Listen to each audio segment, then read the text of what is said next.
Even after years of teaching and writing about self-compassion, I can still turn on myself, especially when I'm feeling stressed.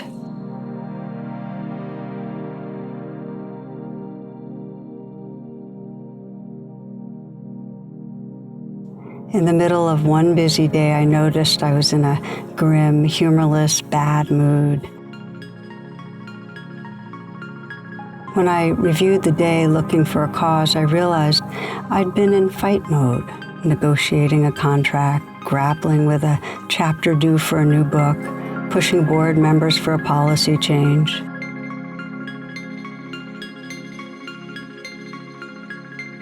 And my inner judge was condemning my uptight, irritated, combative self. Why do I have to be like this? What's wrong with me? I felt separate, in conflict with the world and myself. It was the same pain of feeling deficient and disconnected that first led me to the spiritual path, and it continues to remind me to come back into presence and soften my heart.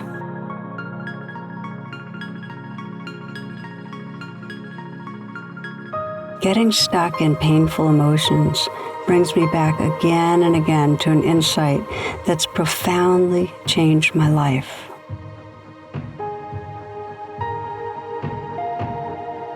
Self-compassion is essential to homecoming. I have to love myself into healing. On that busy day when I was filled with self-judgment, I sat quietly for a few minutes, reminding myself to please be kind.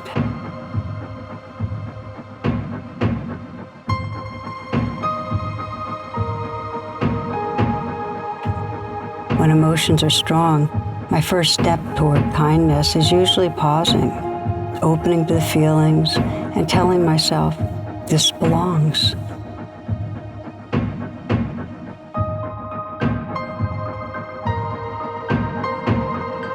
It helped me that day to remind myself that there's nothing wrong with the arising of irritability, anxiety, or aggression.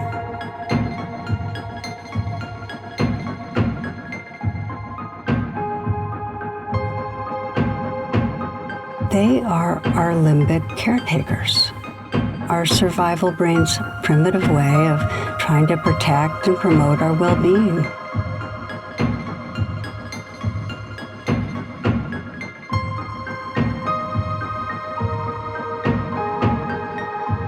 Even self-judgment is well-intended because it tries to improve us in ways that will make us more lovable and worthy.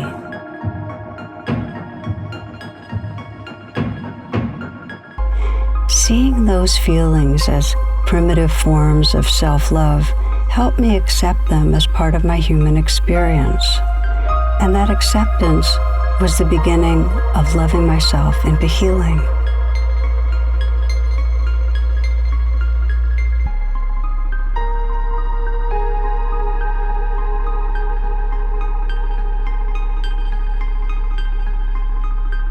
And allowing presence is the ground of love. As we then embrace the pain of our limbic caretakers with a tender heart,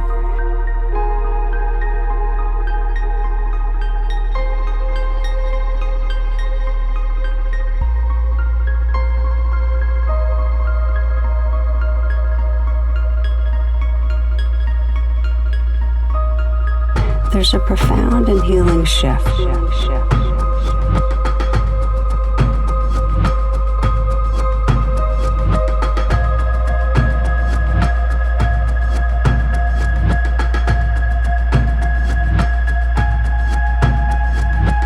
The identification with an angry, judgmental, deficient self dissolves. It's clear that while emotions and stories will come and go, this loving awareness is the truth of who we are. Any moment of remembering this is a moment of true freedom.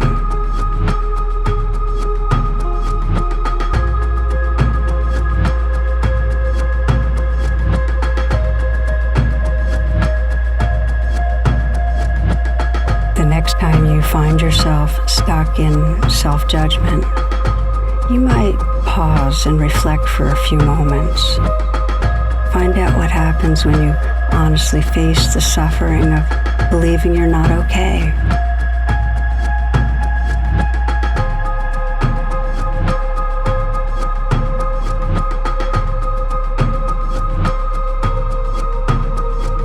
Notice where you feel that suffering in your body.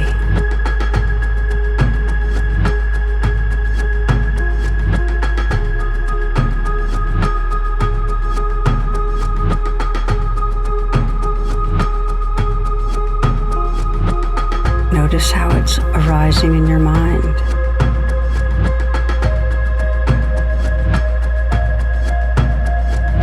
And then offer some gesture of kindness and understanding to these painful feelings.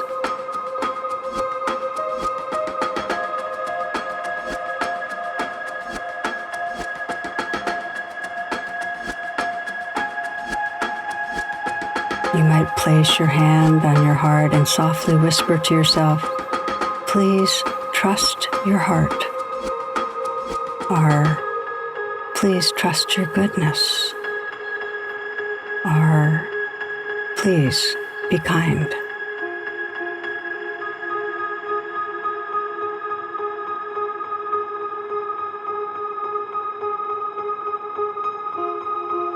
Notice what happens when your intention is to love yourself into healing.